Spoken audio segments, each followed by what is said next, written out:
그래서 제가 오늘 드리고 싶은 말씀은 부동산 시장은 원래 이렇게 생겼다고요, 여러분. 원래 이렇게 생겼어요, 원래. 원래 거래가 많다가 여러분 이 12월, 1월 이렇게 왜 이렇게 거래가 많겠어요? 여러분 안녕하세요, 어른국장입니다. 다소 오랜만에 좀 영상을 찍는 것 같아요.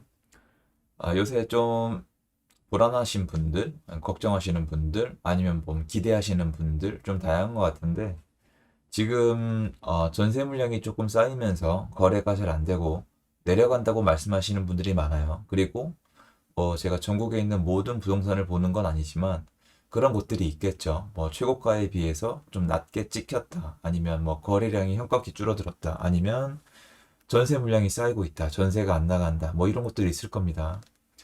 우선 제가 꼭 드리고 싶은 말씀이 있습니다. 여러분이 뭘 상상하는지 모르겠지만 부동산은 원래 거래가 되다 안 되다 거래가 되다 안 되다 오르다 내리다 합니다.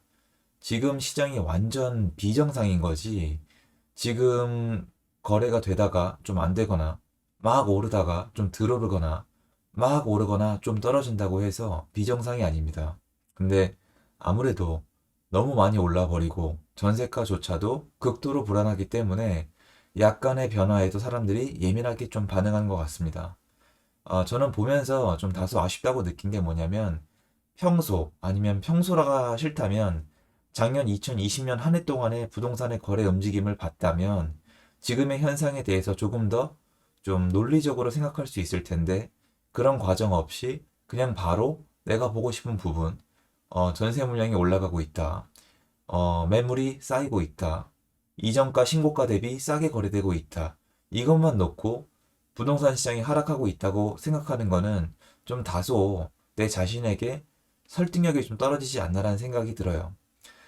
제가 이번 영상에서 하고 싶은 얘기는 부동산 시장이 떨어지고 있는 게 아니다. 뭐 다시 올라갈 거다. 이런 얘기를 하고자 함이 아닙니다. 그냥 냉정하게 작년 자료를 가지고 올해 자료와 비교해 봤을 때 어떤 생각을 하는 게 가능한지 정도에 대해서 공유하고자 함이에요. 왜냐면 미래를 맞출 수가 없어요.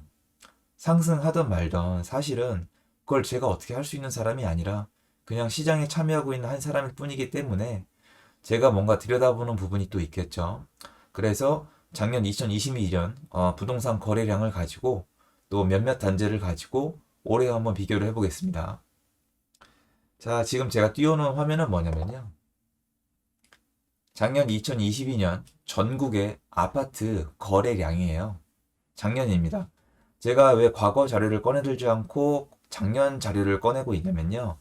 어, 그나마 작년 시장이 올해 시장과 비슷하다고 생각하기 때문인데, 그게 좀 답답하신 분들은 2018, 2017을 꺼내보시면 좋겠습니다만, 2017년도 이후로 어차피 부동산의 시중의 매물이 원래 시장 논리와 맞지 않게 나왔기 때문에 좀 뭐 크게 다르진 않습니다. 사실 어떻게 보면.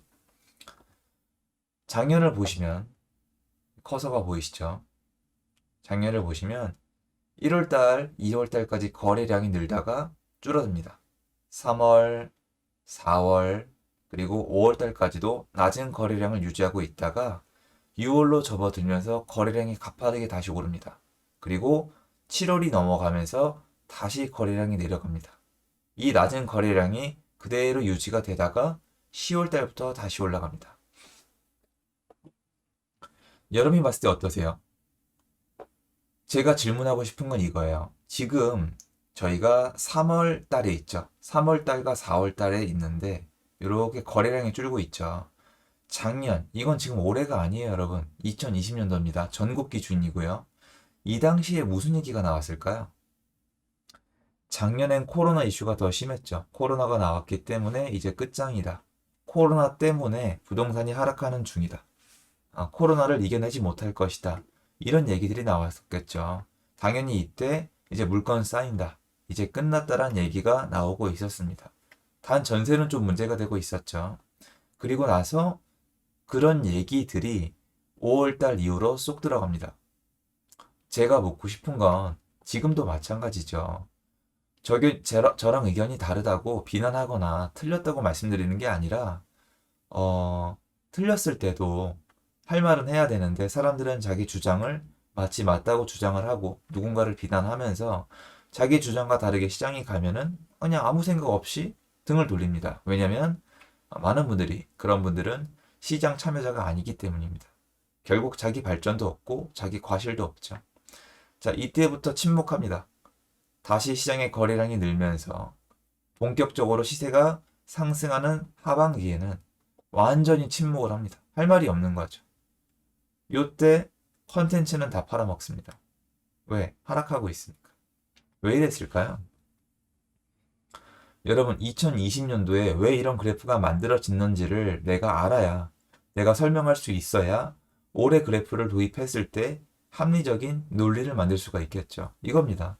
만약에 이때 떨어졌던 이유랑 지금 떨어지는 이유, 거래량이 떨어졌던 이때의 이유와 지금의 이유가 다르다면 앞으로의 방향도 다르겠죠. 쉽죠. 왜냐면 이때 떨어졌던 거랑 2021년도에 지금 거래량이나 전세 물량이 늘어나는 이유가 다르다면 앞으로 움직임도 다를 건데, 만약에 이때 떨어졌던 이유가 똑같다면, 비슷하다면 올해 시장도 5월달 이후로 거래량이 늘어나겠죠. 지금 이 시장에서 매물이 충분하지 않은 이 시장에서 매매 거래량이 늘어난다는 건 무슨 뜻일까요?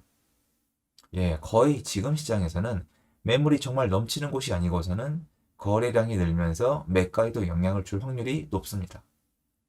그래서 제가 오늘 드리고 싶은 말씀은, 부동산 시장은 원래 이렇게 생겼다고요, 여러분. 원래 이렇게 생겼어요, 원래.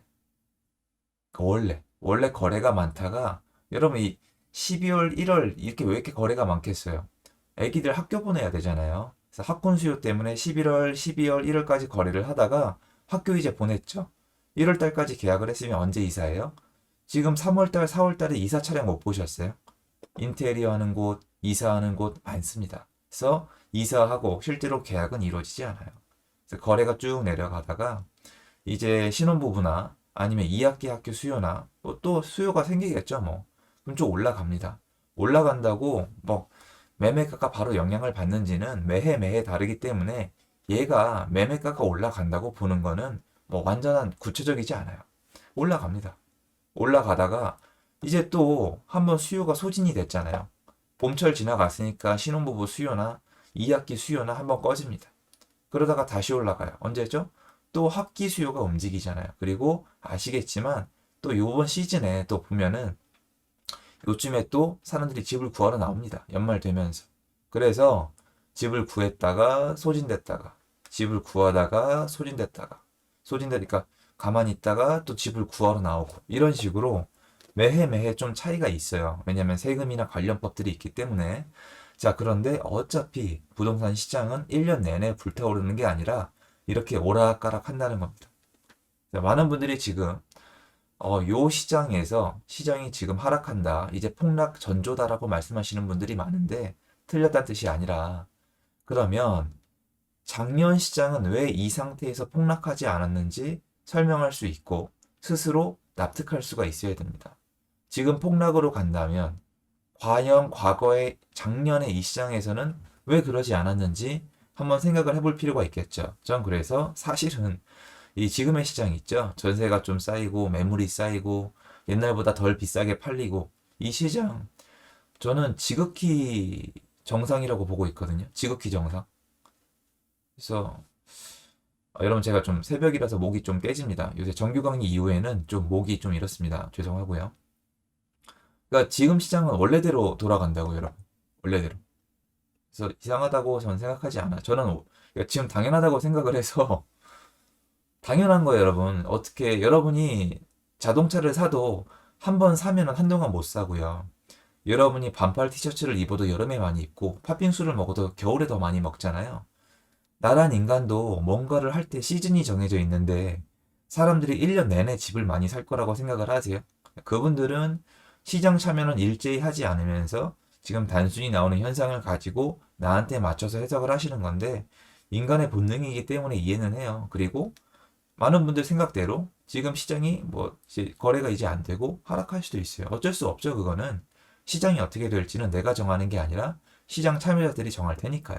하지만 이걸 봤을 때 작년 시장과 너무 비슷하고 작년 시장과 요소가 같고 움직임이 비슷하다면, 여기서 봤을 때는 4월 달을 지나서 4월 달부터 이후로 4월 달부터 거래량이 회복이 되면서 5월 달부터 본격적으로 거래량이 늘어날 겁니다.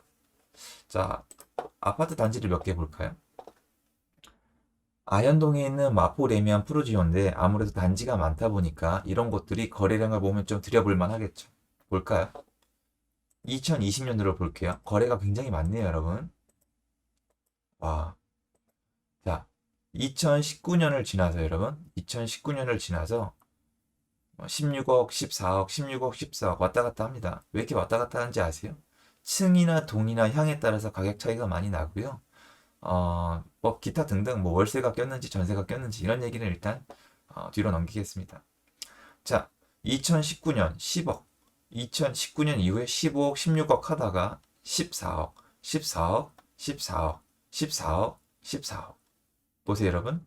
지금 보시면 12월 달에 4건, 1월 달에 1건, 2월 달에 1건, 3월 달에 2건, 4월 달에 1건, 5월 달에 1건, 6월 달에 하나, 둘, 셋, 넷, 다섯, 여섯, 일곱, 여덟, 아홉, 열, 열하나, 열둘, 열셋, 열넷, 열다, 열여, 열일곱, 열여덟, 열아홉, 20건입니다. 어떻게 된 거죠? 이상하지 않으세요, 여러분? 3월 달에 왜 이렇게 거래가 없죠? 무슨 일이 있었나요? 그리고 6월 달에 거래가 많으면서 매가가 바로 회복된 게 아니라 조금 올라가다가 7월 달부터 조금 오른 가격이 보입니다. 8월 달, 그죠? 9월 달, 그리고 11월 달, 12월 달부터 본격적으로 18억이 보이고요. 그리고 이제 18억, 또 3월 달에 18억이 좀 거래가 되긴 했습니다. 그러면 귀찮으시겠지만 2020년도 3월 달, 4월 달, 1월 달, 2월 달, 3월 달, 4월 달, 5월 달까지 왜 이렇게 거래가 없었는지 이때 매물이 쌓였었거든요. 왜 이랬는지 한번 생각을 해보시고 공부를 해보시고 설명을 해보세요. 그러면 지금 시장에 대해서 폭락한다, 하락한다는 얘기를 해도 저는 합리적이라고 생각을 합니다. 근데 그게 아니라 이때는 그냥 제가 봤을 때는 원래 거래가 안 되는 시즌이에요. 왜냐면 여러분 11월 달 아까 제가 말씀드린 그래프를 보세요. 10월 달 대충 볼까요? 끝까지 10월 달쭉 10월 달 11월 달쭉 11월 달 12월 달 쭉 하다가 끝났죠. 애들 학교 보낼 거 거래 다 했다고요. 그럼 1월 달부터 집을 왜 사요? 불안하지 않고서는. 1월 달부터 6월 달까지가 여기가 다예요. 죄송해요. 5월 달까지가 1월 달부터 5월 달까지가 여기가 다예요. 1월에 한 건, 2월에 한 건, 3월에 두 건, 4월에 한 건, 5월에 한 건이에요. 근데 6월 달부터 갑자기 왜 이렇게 됐을까요? 6월 달부터 매물이 쏙 들어가거든요. 종합부동산세가 무서워서 팔려분들이 더 이상 팔지 않거든요. 이미 결론을 내렸으니까요. 자, 종부세에 대한 두려움. 작년이 클까요? 올해가 클까요? 여러분에게 한번 맡겨보겠습니다. 이런 증상은 인근 단지 모두에서 일어납니다. 한번 시간이 나시면 호갱노선을 켜고 한번 둘러다 보세요. 그러면 지금 시장이 왜 이렇게 거래가 많지 않고 전세가 쌓이고 매물이 쌓이고 예전에 예를 들어서 이렇게 막 16억에 팔리다가 왜 14억에 팔리는지 한번 약간은 납득이 되시지 않을까. 그리고 지금 3월 말에 와 있는 이 시점에서 나는 어떻게 해야 될까 생각을 해보세요. 작년이랑 똑같이 간다고 치면 그럴 일은 없겠지만 4월에 한 건, 5월에 한 건 이렇게 있겠네요. 그렇죠? 한번 잘 생각을 해봤으면 좋겠습니다. 그래서 요게 지금 많은 것을 고민하는 분들에게 좀 도움이 됐으면 하는 마음에 영상 준비해봤습니다. 자, 도움 되셨으면 좋겠고요. 혹시 도움 되셨으면은 구독하기, 좋아요, 알림 설정 좀 부탁을 드리겠습니다. 감사드리고요. 행복한 하루 되십시오.